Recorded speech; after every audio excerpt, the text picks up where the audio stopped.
Good morning, students. 8th class. Welcome again to your science class. And still we are reading about the 10th chapter in science, reaching the age of adolescence. हम लोग जो है वो किशोर अवस्था की तरफ गमन पढ़ रहे हैं. पार्ट 10 है आपका ये.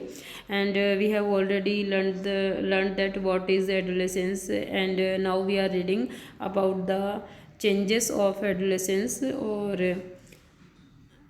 second topic from this chapter is secondary sexual characteristics. द्वितीयक गौण लैंगिक लक्षणों का विकास जो है वो किस प्रकार होता है. You have learn in chapter 9.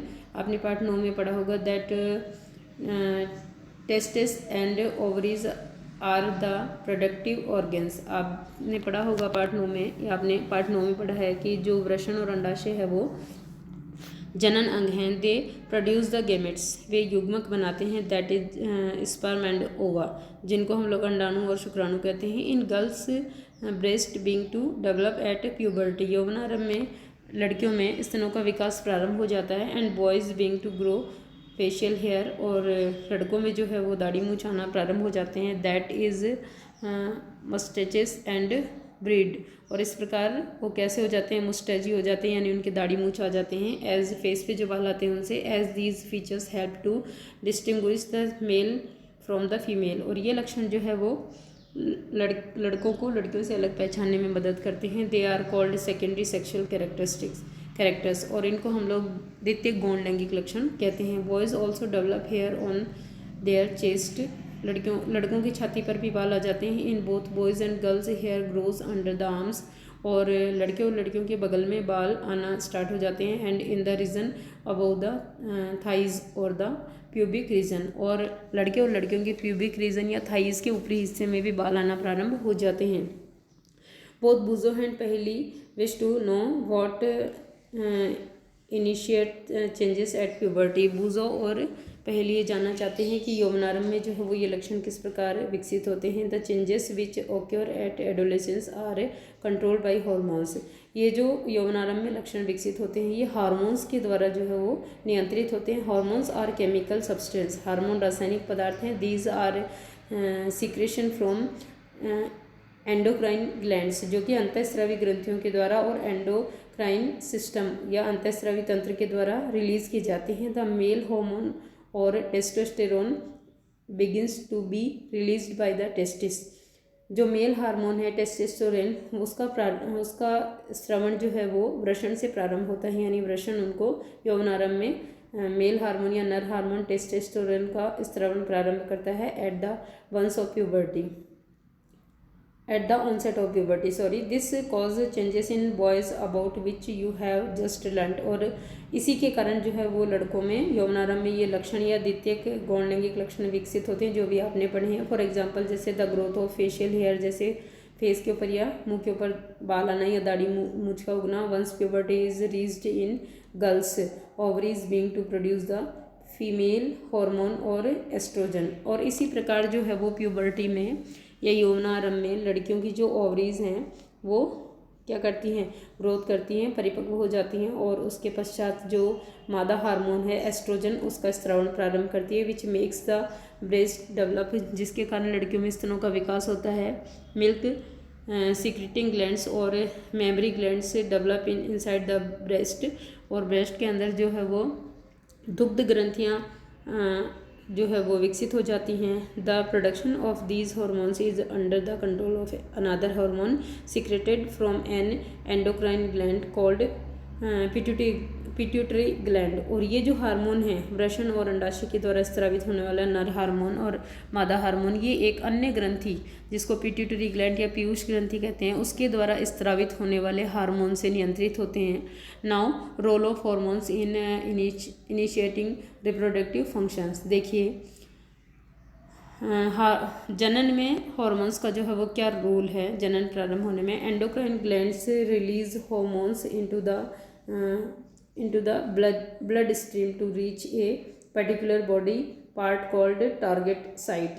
देखो एंडोक्राइन जो ग्लैंड्स होती है अंतःस्रावी ग्रंथ अपने स्राव को डायरेक्टली ब्लड में छोड़ती है, जहाँ से ये लक्ष्य स्थल पर पहुँचता है, एक फिक्स जगह पर पहुँचता है जहाँ इसका काम होता है उसको हम लोग कहते हैं टारगेट साइट या लक्ष्य स्थल. वहाँ ये पहुँच जाता है by blood the target site respond to the hormone, और लक्ष्य स्थल की कोशिकाएं इसके प्रति अनुक्रिया दर्शाती हैं। There are many endocrine glands और ductless glands in the body. हमारे शरीर में बहुत सारी अंतःस्रावी ग्रंथियाँ या नलिका विहीन ग्रंथियाँ पाई जाती हैं।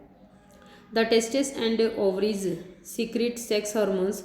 टेस्टिस यानी वृषण और ओवरीज यानी अंडाशय जो है वो लैंगिक हार्मोन स्रावित करते हैं। You have just learn that these hormones are responsible for the male and female secondary sexual characters. और ये हार्मोन अभी आपने पढ़ा है कि मेल और फीमेल यानी नर और मादा में द्वितीय गौण लैंगिक लक्षणों के विकास के लिए उत्तरदायी है। कौन कौन से? एस्ट्रोजन और testosterone. Further the sex hormones are under the control of hormones from the pituitary gland. जबकि ये हार्मोन भी, जो सेक्स हार्मोन्स हैं, ये भी पिट्यूटरी ग्लैंड के द्वारा स्रावित हार्मोन के कंट्रोल में रहते हैं। फिगर 10.3 में देखेंगे हम लोग द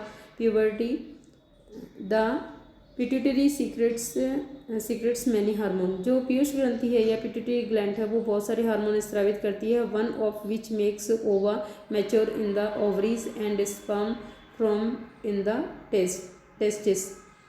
इन्हीं में से एक जो है वो ओवरीज को विकसित करके और उसके अंदर अंडाणु निर्माण को और स्पर्म के निर्माण को टेस्टिस में यानी वृषण को परिपक्व करके और उसके अंदर शुक्राणु निर्माण को प्रेरित करता है। Now hormones from pituitary stimulate testis and ovaries to release testosterone in male and oestrogen in female. जो पिट्यूटरी ग्लैंड के द्वारा हार्मोन रिलीज किया जाता है वो ओवरी के द्वारा एस्ट्रोजन के सीक्रेशन को और टेस्टिस के द्वारा टेस्टोस्टेरोन के सीक्रेशन को प्रेरित करता है।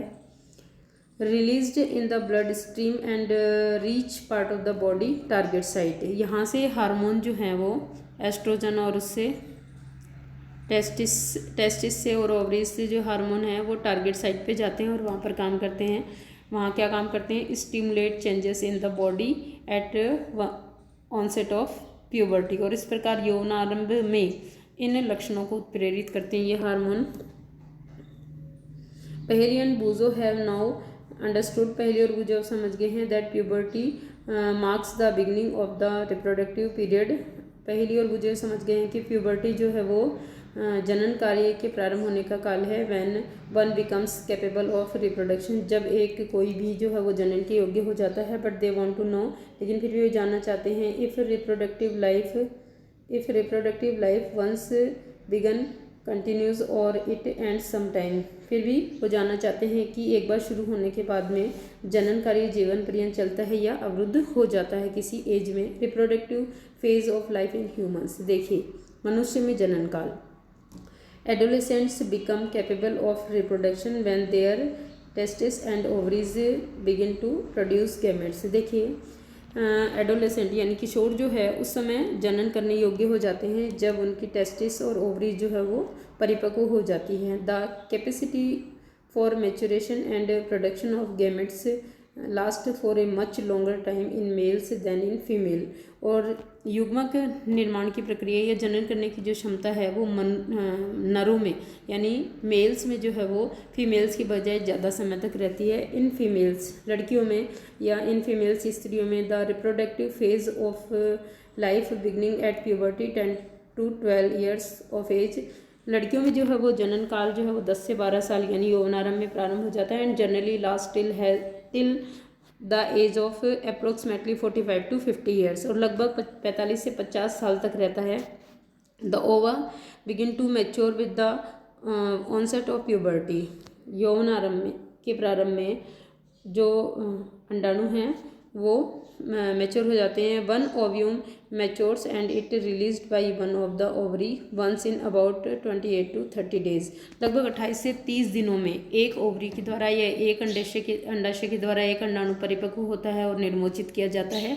ड्यूरिंग दिस पीरियड इस समय में the wall of the uterus गर्भाशय की दीवार जो है वो बिकम्स थिक मोटी हो जाती है so as to receive the egg.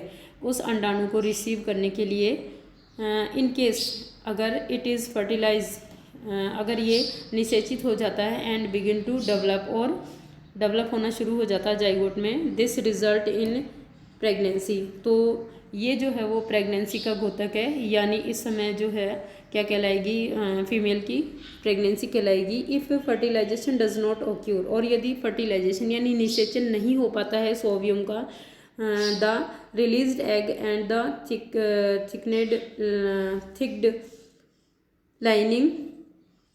थिक्ड lining of the uterus along with its blood vessels are shed off. अगर निषेचन नहीं हो पाता है किसी भी कारणवश अंडाणु का, तो ये जो गर्भाशय की मोटी हुई दीवार वो अंडाणु और इसमें उपस्थित ब्लड वेसल जो है वो टूट के निकलने लगती है। This causes bleeding in women, जिसके कारण वुमेन्स में ब्लीडिंग होती है, विच इज़ कॉल्ड जो है मेंस्ट्रुएशन, जिसको रक्तस्राव या ऋतुस्राव कहते हैं। व्हाट इज़ ऋतुस्राव और मेंस्ट्रुएशन, ये देखिए आप।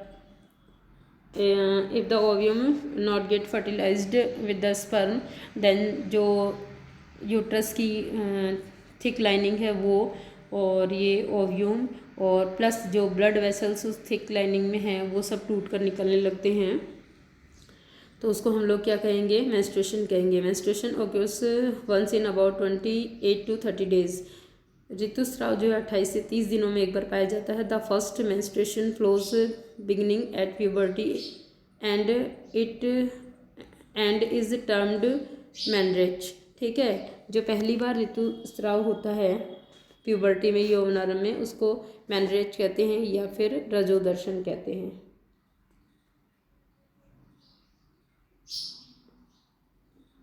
Eight 45 to 50 years of age, और 45 से 50 साल की एज में द मेंस्ट्रुएशन साइकिल स्टॉप, जो ऋतुस्राव है वो स्टॉप हो जाता है।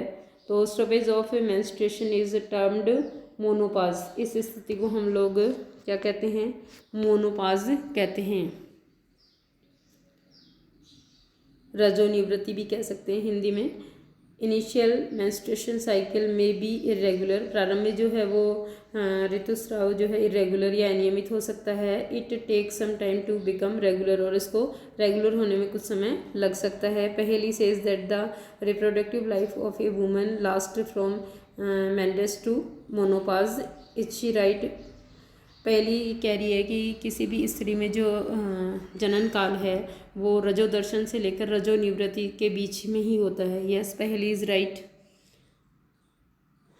Menstruation cycle is controlled by hormones. ये जो ऋतुस्राव है, ऋतुस्राव या ऋतुचक्र जो है वो हार्मोन्स के द्वारा कंट्रोल होता है। The cycle includes the menstruation of the egg, it's release, thickening of uterine wall and it's breakdown of pregnancy does not occur. जो ऋतु चक्र है ये जो है कहाँ से प्रारंभ होता है,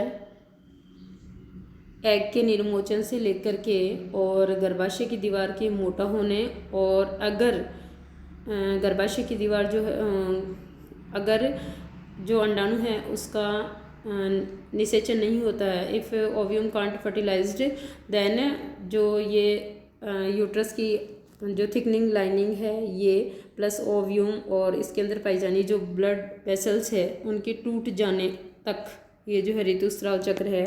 और अगर जो है वो एग फर्टिलाइज हो जाता है तो जो प्रेगनेंसी है वो इसके अंदर आती है। Does not break down wall and it's break down if pregnancy does not occur. यदि प्रेगनेंसी या गर्भधारण नहीं होता है, in case the egg is fertilised, यदि एग जो फर्टिलाइज्ड हो जाता है या निषेचित हो जाता है, it begins to divide and then gets embedded in the uterus. अगर एग जो फर्टिलाइज हो जाता है तो ये जो है विभाजन करके विकसित होने लगता है और इस स्थिति में ये गर्भाशय की आंतरिक दीवार में प्रत्यारोपित हो जाता है फॉर फर्दर डेवलपमेंट, आगे के विकास के लिए। As you have learned in chapter 9, जैसे कि आपने चैप्टर 9 में पढ़ा था। और इस स्थिति में a women can give birth a baby, और इस स्थिति में जो है वो स्त्री से जो एक शिशु का जन्म होता है। So students, you will do the male or female hormone name and what is menstruation cycle or what is menopause and what is the secondary sexual characteristics। ये जो है you will do in your notebook. Okay students, your next topic in your next video.